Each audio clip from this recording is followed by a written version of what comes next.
गए हैं brigadier retired Vinod Dutta हैं, रक्षा विशेषज्ञ। विनोद जी, सबसे पहला सवाल आपसे ही होगा। इजराइल ने अपना बदला पूरा कर लिया, लेकिन इधर हमास में तो 3-4 नाम आ गए कि अब चीफ चारों में से कौन बनेगा। अब ये रेस वहां पर शुरू हो गई, लेकिन लगता है कि इजराइल यहां रुकेगा नहीं। अब हमास का जो भी चीफ बनेगा वो भी मारा जाएगा। इसराइल एक ऐसा देश है जो कहता है वो करता है। और वहाँ ये नहीं है कि साहब हम देख लेंगे, अब ये इससे बर्दाश्त नहीं किया जाएगा। आपने देखा होगा कि जो उन्होंने प्रण लिए उनको उन्होंने अंजाम दिया। आप देखिए किस तरह से हानिया का बिल्कुल अंत किया उन्होंने। कैसे आप नसरुल्लाह को उन्होंने मारा और पिन पॉइंटेड तरीके से मारा। और अब आप देखिए याहिया को भी उन्होंने खत्म कर दिया है। तो ये उनकी जो इंटेलिजेंस है, क्योंकि मोसाद एक बहुत ही आला दर्जे की इंटेलिजेंस एजेंसीज है और दुनिया में उसका नाम है। और उसके भी 3 विंग्स हैं। एक तो खाली गाजा स्ट्रिप के लिए ही उन्होंने एक जो इंट एजेंसीज थी, जो इंटेलिजेंस एजेंसी थी, उसको डेडिकेट किया हुआ था। तो वो पहले रिकॉनेसेंस करते हैं, फिर टारगेट को स्टडी करते हैं और उनके एलिमेंट्स वहां रहते हैं जो उसको गाइड करते हैं। और इसीलिए वो अपने टारगेट पे बिल्कुल कहते हैं ना कि bash on regardless they go and strike. और अभी आप देखिए पुराने एक प्रेसिडेंट थे ईरान के, उन्होंने ये इस बात का जिक्र किया और इसको एक्सेप्ट भी किया कि इजराइल के जो एलिमेंट्स थे उन्होंने पूरी जो ईरान की सरकार थी वहां अपना जो मोल्स थे या जो उनके एजेंट्स हैं उनको बिठा रखा था। तो ये सब चीजें या इस तरह के जो पिन पॉइंटेड असैसिनेशन होते हैं, ये बिल्कुल वो कहते हैं ना कि 500% इंटेलिजेंस के ऊपर होते हैं। और इजराइल इसमें बिल्कुल चूकता नहीं है। आपने 2 या 3 इस तरह की मिसालें देखी हैं। लेकिन यहाँ सवाल है कि जो चीफ अब नए आ रहे हैं, नए नाम आ रहे हैं, बीएन झा साहब, अब क्या ये माना जाए कि जो चीफ बनने की दौड़ है, रेस है, वो ईरान कहीं ना कहीं बैक कर रहा है कि अब अभी तुम हार मत मानो, एक और नया चीफ हम ला रहे हैं और इसको फिर से, संगठन को फिर से खड़ा करो, इजराइल के खिलाफ फिर से पलटवार करो। नहीं, देखिए, इसमें हार या जीत मानने की कोई बात नहीं है। ये ट्रेडिशन रहा है सारे जिहादी ऑर्गेनाइजेशंस का कि अगर एक मारा जाता है तो वहाँ पे दूसरा आ जाता है। क्योंकि देखिए, जितने जिहादी ऑर्गेनाइजेशन हैं, हम आज के दिन में सिर्फ हमास, हिजबुल्लाह या फिर कुछ एक और की बात करते हैं। आज के दिन में सुमित जी, दुनिया में लगभग 200 जिहादी ऑर्गेनाइजेशंस हैं।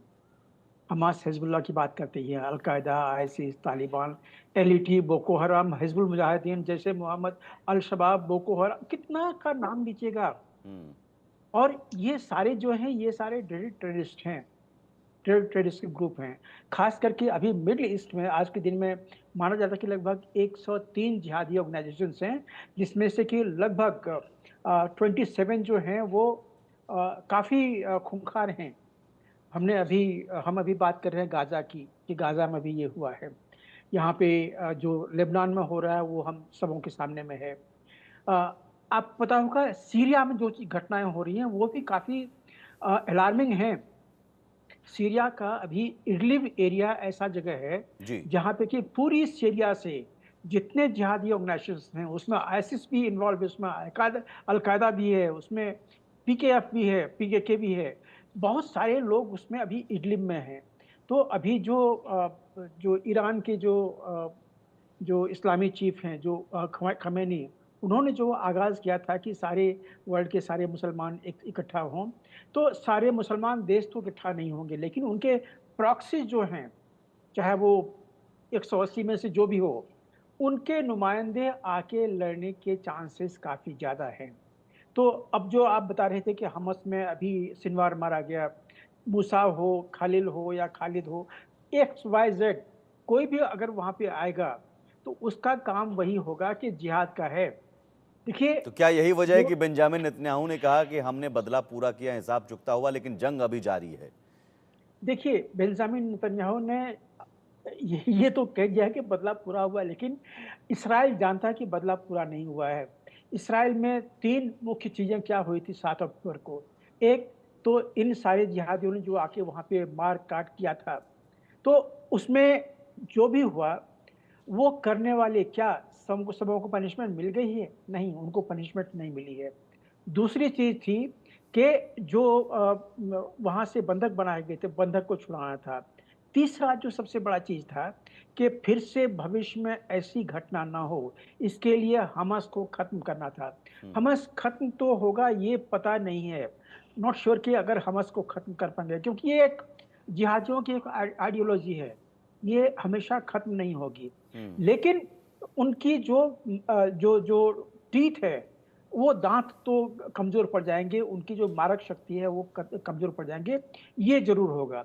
तो जो इस्राएल कह रहा है, कल भी बेंजामिन नेतन्याहू ने कहा कि हम तो सिर्फ़ 2 चीज़ कह रहे हैं। हुँ, एक तो सारे हमास को कैडर जो हैं, वो सारे हथियार डाल दें, और दूसरा जितने भी बंधक बनाए गए हैं, उनको छुड़ा लें। लेकिन इस 2 में बाकी 2 शर्तें नहीं हैं। एक, तो जितने लोगों ने जाके मार-काट, रेप की है इस्राएली ज़मीन पे, उसको इस्राएली लोग लॉ के अंदर में सरेंडर करना होगा, और दूसरा कि कभी भविष्य में ऐसी अटैक ना हो, इसकी गारंटी देने वाला आज विश्व में कोई नहीं है। यहाँ तक कि जो यूएन है या यूएनएससी है, वो भी इसकी बात नहीं करता है। तो ठीक है। मिला-जुला के हम सिर्फ ये कह सकते हैं कि हाँ, अभी बिल्कुल ये एक पॉजिटिव साइन है, एक जीत तो नहीं, ये एक ये अचीवमेंट है कि हानिया के लेकिन बाद लेकिन सिनवार भी लेकिन मारा ठीक गया। है सर, लेकिन विनोद दत्ता जी, लेकिन यही नसरल्लाह मारा जाता है तो ईरान फिर मिसाइल अटैक करता है। ईरान चुप तो नहीं बैठेगा। क्या आपको लग रहा है कि एक के बाद एक ईरान की, चूँकि ये पाले गए सारे आतंकी हैं, ईरान के पाले गए संगठन हैं, याह्या सिनवर या नसरल्लाह हो, हानिया हो, ये सब ईरान के पाले हुए थे, और इज़राइल ने अगर इसे मारा तो दर्द ईरान को भी तो होगा? तो यकीनन हो रहा है। आप देखिए, ईरान इस पोजीशन में नहीं है कि वो एक डायरेक्ट कन्फ्रंटेशन में इज़राइल के साथ आए, क्योंकि उसे मालूम है कि इज़राइल के साथ अमेरिका है और अमेरिका भी वो अपना जो स्कोर्स है उनको सेटल करेगा। लेकिन उसने हिज़्बुल्लाह को, हमास को, हूथी और इस तरह की कई तंजीमें हैं जिनको उसने डायरेक्ट जो सपोर्ट दिया है। क्योंकि नसरुल्लाह का खात्मा हो गया, तो ये एक तरह से इनडायरेक्ट ईरान के लिए एक बहुत शर्म की बात थी कि आप जिस ऑर्गेनाइजेशन को बैक कर रहे हैं, जिसको आप साउंड बोर्ड की तरह इस्तेमाल कर रहे हैं, उसका जो चीफ है वो मारा जाता है और इतने हाई सिक्योरिटी अरेंजमेंट्स में वो मारा जाता है। हुँ, तो यकीनन ये बताता है कि इज़राइल की रिसोर्स रीच कितनी है और कितनी कुव्वत रखता है।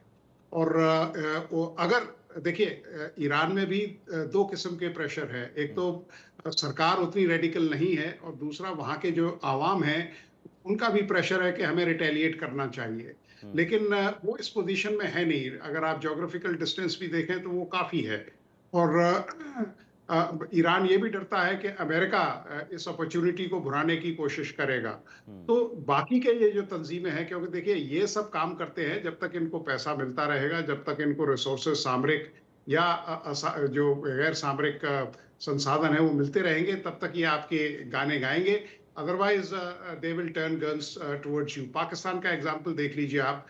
जिस तरह से पाकिस्तान ने अफगानिस्तान में दहशतगर्दी को बढ़ावा दिया था, आज वही बंदूकें पाकिस्तान की ओर या पाकिस्तानी सेना की ओर उन दहशतगर्दों ने तान दी हैं। जी। तो इनके लिए केवल एक ही चीज है कि जब तक इन्हें सपोर्ट मिलेगा, ये आपकी बात मानेंगे। और ईरान के पास कोई दूसरा विकल्प फिलहाल नहीं है, क्योंकि ईरान खुद डरा हुआ है कि इज़राइल पता नहीं कब किस फॉर्म या किस मैनिफेस्टेशन